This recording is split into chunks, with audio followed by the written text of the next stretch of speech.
What's up, everybody? Welcome back to the Wealth Not Wait channel and another episode of Making a Mogul. I am your host, as always, Coizza. And on today's episode of Making a Mogul, we're actually going to start looking at the Landa investments using the information and knowledge that we have gained from watching our YouTube videos and doing our research and trying to see if we can make our first investment. So just again to get caught up, I watched a couple YouTube videos, primarily from Benjamin Graham, Ben Mallah. I also, off camera, watched one video because I know they have some Brooklyn and New York properties, talking about the different types of properties in New York. Your brownstones, the way it's set up, the different lighting, how it's set up with the backyard, the average like railroad apartment. So it gives me a little more information on, if I decide to invest in those properties, which something that I feel people would like. If it's a nice apartment, has a cool layout, has good natural lighting, has a good area, and of course has good value, then I am more confident investing in that property than something that's like a railroad apartment, everybody's crammed together, things are a little different, it doesn't have modern features. So something a little more modern, something a little better, something a little more luxurious, I feel more interesting in investing in because I know it's an easier find for a buyer and people are willing to pay a premium for that. So if we ever get to that, I'll talk about it and get down to it. But again, that's if we get to that kind of apartment. Otherwise, we're just going to be looking at apartments in a specific kind of area. So the way I set up the area now for these investments, they have different types of areas that you could do. They're adding now Tampa, which I'm very excited about. That's my own backyard right here. And Orlando, again, in Florida, and Jacksonville. If you guys don't know, Tampa has a huge spike. I think something almost like 26 to 30% increase since the beginning of 2021. Now, of course, we're in 2022. It's been a huge increase in rent prices. That's not good for the people living here, obviously, and that's something that wants to get mitigated. I know people are voting on that. People are protesting for it. But similarly, for investment in retail properties, the prices are going up. More people are coming to the area. More people are looking for homes. The prices are getting higher. So as tough as it is for a tenant, it's also landlords are trying to figure out and say, okay, what money is there to be made here? An investor in real estate, with the prices going up and rents and everything, being someone who's going to make rental income and all that, finding a reasonable property, obviously you don't want to be a slumlord, finding a reasonable property, something that's going to do good returns and have property appreciating accordingly is going to be a good investment. Of course, for Tampa, Orlando, Disney, big area, not a lot of people are trying to like move there and live there. But again, Florida is quickly becoming popular. And I noticed Jacksonville on the website for Landa, it said up 2,000% since 2000. It's one of the highest, and Florida was quite a fair bit of the area. Atlanta being 1,000%, which is where they started. But Jacksonville is up 20, I think it was almost 2,100% since the year 2000. That's fucking insane. So that may be something that we look at when they come in. But right now we're going to be looking at Jonesboro. Okay, so the property we're currently looking at is 687 Utoy Court in Jonesboro. So I got this from the area of Jonesboro. I'll show you why I'm looking at this area specifically in a second. But I have found about 5 properties that I thought were interesting as far as the dividend that I would be getting from them, or the entrance payment. As we'll scroll down here, I'll show you guys the top. But as you see, the dividend is 4 cents to the current share price of $4.75. So that's 4 cents a month. So that's going to be about, I want to say about 10%. So it's going to be about 10% of, so that means about every year I'm going to get to that 10% of my initial investment price per share. Again, considering that the rent doesn't change, the share price doesn't fluctuate significantly negative or something along those lines. Now this one's very good comparably because I found that of the 5 I thought were good, I wanted to do over 6%. If it's not over 6% as far as a dividend return and getting that cash flow, one, again, as we know, as we went through, as we looked at all the videos, it has to be 6% cash flow, because cash flow is extraordinarily important in real estate. You're putting all this equity, all this into a house, into a building, into a residential, into whatever it is, and you're not going to be able to sell it that easily, especially with something like this. I may be able to sell the share. However, this is more of a real estate based investment. Real estate based investments, you want to have cash flow, again, because you're parking all that money into, in this case, a share, what would be a house, apartment, whatever, what have you. You're parking all that money, you can't easily sell it, so you want to have something cash flowing to pay your bills and to get that money back and to reinvest it and do all that with. So of the cash flow, I could find other investments. I could find things in stocks, I could find REITs, I could find bonds, I could find stuff that gives me good percentage to, let's say, about a 6% yearly, comparably to the amount of money I'm putting into it. So I could get back 6% yearly as some form of cash flow, interest, dividend, whatever it may be. So if I'm not getting at least 6% back for this real estate, it's not really going to be worth my time to be putting in all this effort, putting in XYZ amount of money, and then getting back less than I would be with other investments. It doesn't make sense for me. So this one, it gives back 10%, which is great. Of the 5 that I looked at, only 3 are actually consistently rented that really didn't have any significant issues. And as I'll show you guys this one, the residents have been living here for 2 years, and as you can see with the scooter at the front, it looks like it's a nice family. It's a single family place, 4 bedrooms, 1 bath, 975 square feet. It looks just like a nice little home. The backyard could do with a little bit of cleaning, a little bit of work, but other than that, it's nothing really serious. It just looks like a nice, decent little house with a nice, decent little driveway, backyard, trampoline, kids, playing in the front yard kind of thing. And that looks really good. And then again, for the price, 4.75 per share, and then I'm getting back 4 cents a month. So this is the one that I think we're going to go with. Located in a quiet wood cul-de-sac, this home has new floors and is close proximity to many eateries, including a local farmer's market, which is great. So the market cap for this one's $132,352.19 for it. So as you can see, just a little bit of history, you show the rent collected, and the share price. So that's another thing that I looked at, is the volatility of the market. This is a very small user base right now. So if a whole bunch of people are putting in money, so you could have 10, 20 transactions a day. I'm just throwing a number out there, but it's not 5.7 million like a stock market. So you have a greater chance of affecting the stock price of this. If say 100 people sell off their shares, that could be a big difference. And as we know with Landa, they only have 10,000 shares per single family home. So if 100 people are setting that up, that's 1%. So if 1% of people sell off their stock, that could significantly affect the price. So as you see here, over the 7 days, it had just a small fluctuations, 10 cents, 15 cents, nothing major. Over the past month, as you see, trading, it started at 329 and it shot up and it adjusted, and it's now sitting comfortably at 475 for the past couple of days. So as you see, it went 3, boom, and it stopped. It looks like trading halted there. So there's that one big dip. That's the only amount of volatility. But with this app, that's not really uncommon. Again, it's new. It's a small user base. I feel like there's going to be a reasonable amount of volatility going on with this app. And that's something that I'm going to have to be okay with, because I'm branching now into a new market, into a new service, into a new app, into something that hopefully is going to build and grow and get better. And I can already see the changes being made. So I'm willing to put a little bit of risk. I'm not dropping a third of my income in this, but I am putting in a little bit of money, and I'm willing to lose that and take the risk. Pay my money, takes my risks, and learn along the way. So here's some more of the information. Here's per share. There's total, as you see. So there's the monthly rent, and then there's the loan to equity value. So it's full. So that, as you can see, there are more debt than there are equity currently. But again, as more people put money into it, that's going to adjust and change. So there's the cash balance, and that's the location for it. And of course, there's a document, and you can go through that if you have the Landa app yourself. So I'm picking the area of Jonesboro specifically because it's close to 2 major things. So I'm picking the area of Jonesboro because it's so close to the city of Atlanta. This is where they started with the Landa app. I imagine they're based out of Atlanta and they're setting up in that area. Or well, they're a Delaware company, but I imagine they started and began doing it all in the Atlanta area. You see, it's only a 23-minute drive. So it's right here next to Atlanta. And as we know, and as I talked to you before, the Atlanta area has gone up 1,000% since 2000. It's, I want to say, the fifth or seventh, or somewhere in that area, top 10 at least, highest real estate market since 2000. The fact that it's so close to a major city and it's growing is a huge plus. Also, it is extraordinarily close to, and I found this kind of funny because it almost forms a circle in the area that they selected for it. It's near Trillith Studios, which is where the Marvel people film. So it's only, again, 23 miles from Trillith Studios. So in total, it's about 46 miles away from Atlanta. It's in that perfect area between Atlanta and Trillith Studios over here.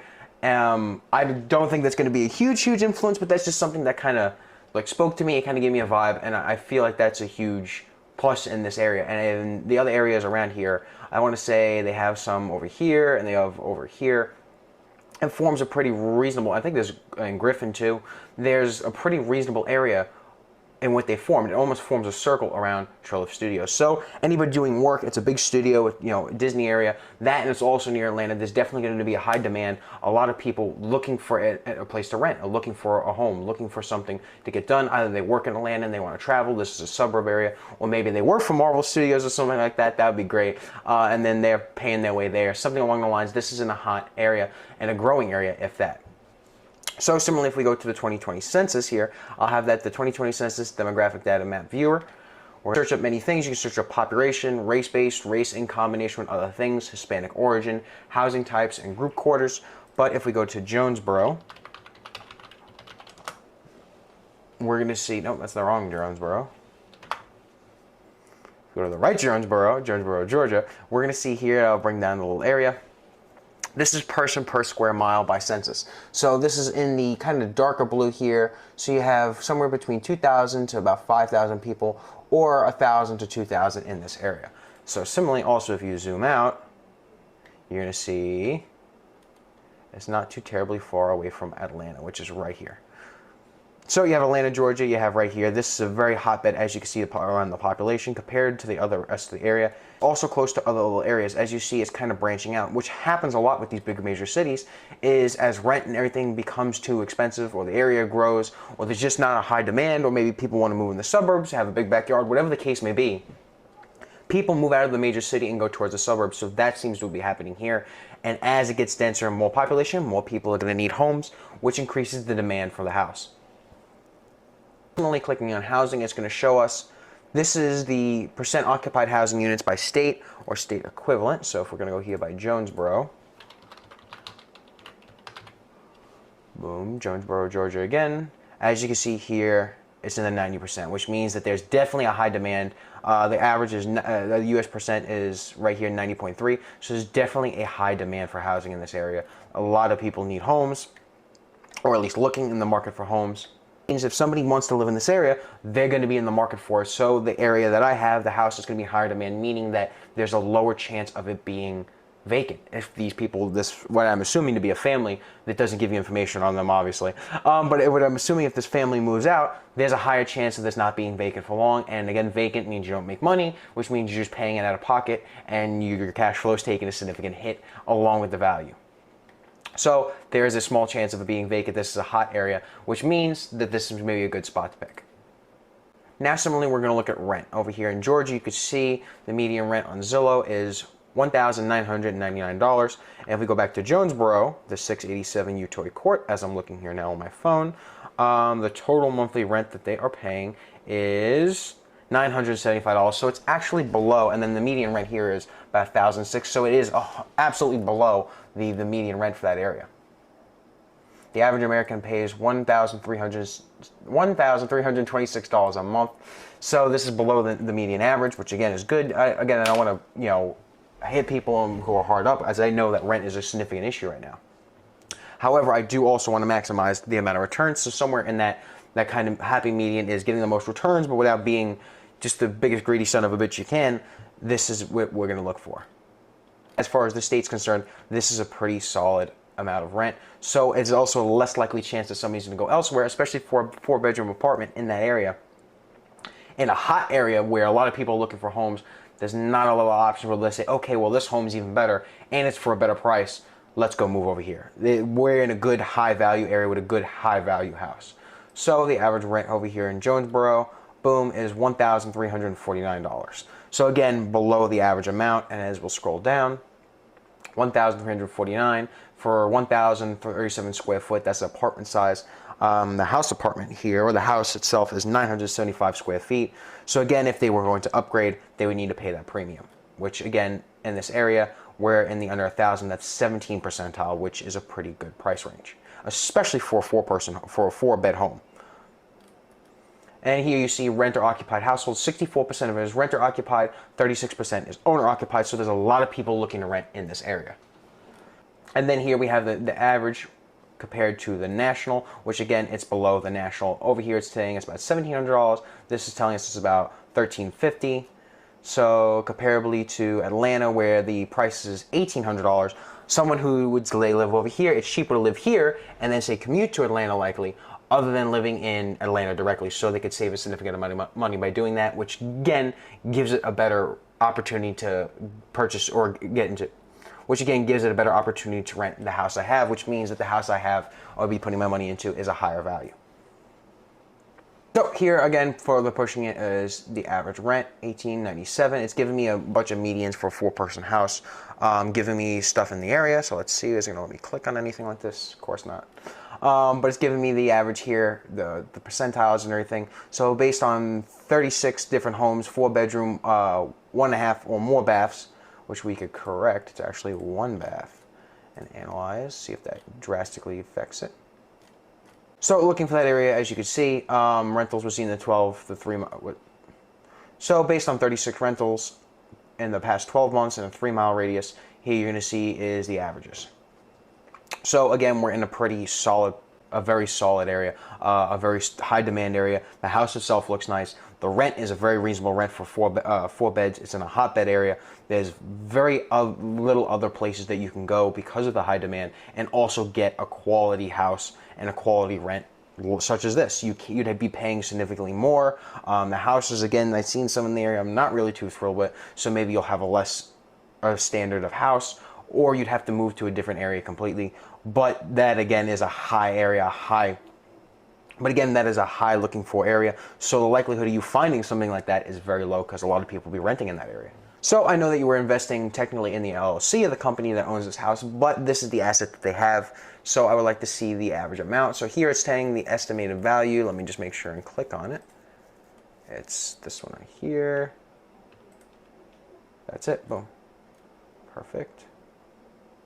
It's saying the estimated value is It's saying the estimated value for this house is $102,600, which isn't a super high leap.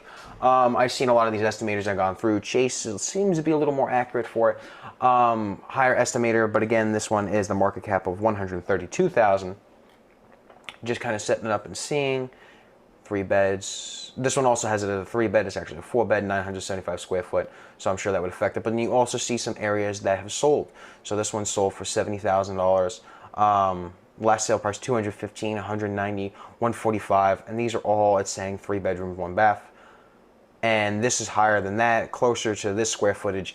And again, it is a 4 beds. So that would increase the price a little bit. I think their information may be a little wrong here. I may have to find a better estimator. If I corrected it, it's now at $105,600, but it's still a pretty solid amount. So I see that the value of this home is pretty solid. They didn't overpay for this house. This is a ridiculous amount, even though they still have quite a little bit of debt on it compared to the equity. I do feel that this is a reasonably good investment to make, and this is one I think I'm going to be investing in. So that's going to be it for this video. As I showed how to do it, there's a lot of factors I go into as far as checking it. Now, the important thing to remember is I'm not directly investing in the home. As I said before, that it's investing 10,000 shares for single family home, which is what I invested in this video, 100,000 shares for multifamily home of the LLC that owns the property. I don't get to directly vote on what happens to it. I don't get to say, oh, hey, here's what's going on. You don't know any of course, the tenants' names or privacy information or anything like that. But you're investing in the business that owns the home. So again, as we could tell before, as far as the share price and all that, even a legal structure and as far as an investment structure, you're investing in both real estate and kind of stocks at the same time. So I may use some of my stock information to apply that towards and making an investment. I'm able to analyze the business, not just the asset itself. But as far as for this first test, again, it's not going to be a whole lot of money. I can't invest into it currently because it's a Monday through Friday thing, and I'm doing this, of course, on a Sunday. So I'll kind of let you guys know, again, in the update video on how it goes.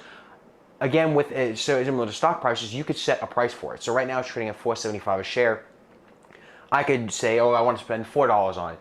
And especially something with this new market and how kind of fluctuating it is, I've seen share prices, you go through and check, it's listed currently at $5 a share, and that's what most of them will sell for, but then some of them will sell for $3. Some of them will sell for $11, $18. So it all depends on what everybody's willing to buy and sell it for. So I'm going to try and get in and get a good deal on it. If not, $4.75 a share isn't bad, again, for that 4-cent dividend. Something else I would like to know is, because I'm directly investing in the business, if they decide to sell the house, do I get paid for it? Its relation to equity, the debt versus its equity ratio, how that affects it. There's not a whole lot of information on their website for it. And doing my research, I can't quite find anything specifically for it. So this is a broad venture. This isn't just learning about real estate. This is learning about this business and this stock type real estate investment company as well, and how they have things set up. So I hope to come with those answers next time. Again, before I invest a lot of money into it, I really want to know what I'm doing. This is kind of me dipping my toe in the water and figuring out and saying, okay, this is how this works. This is how this is set up.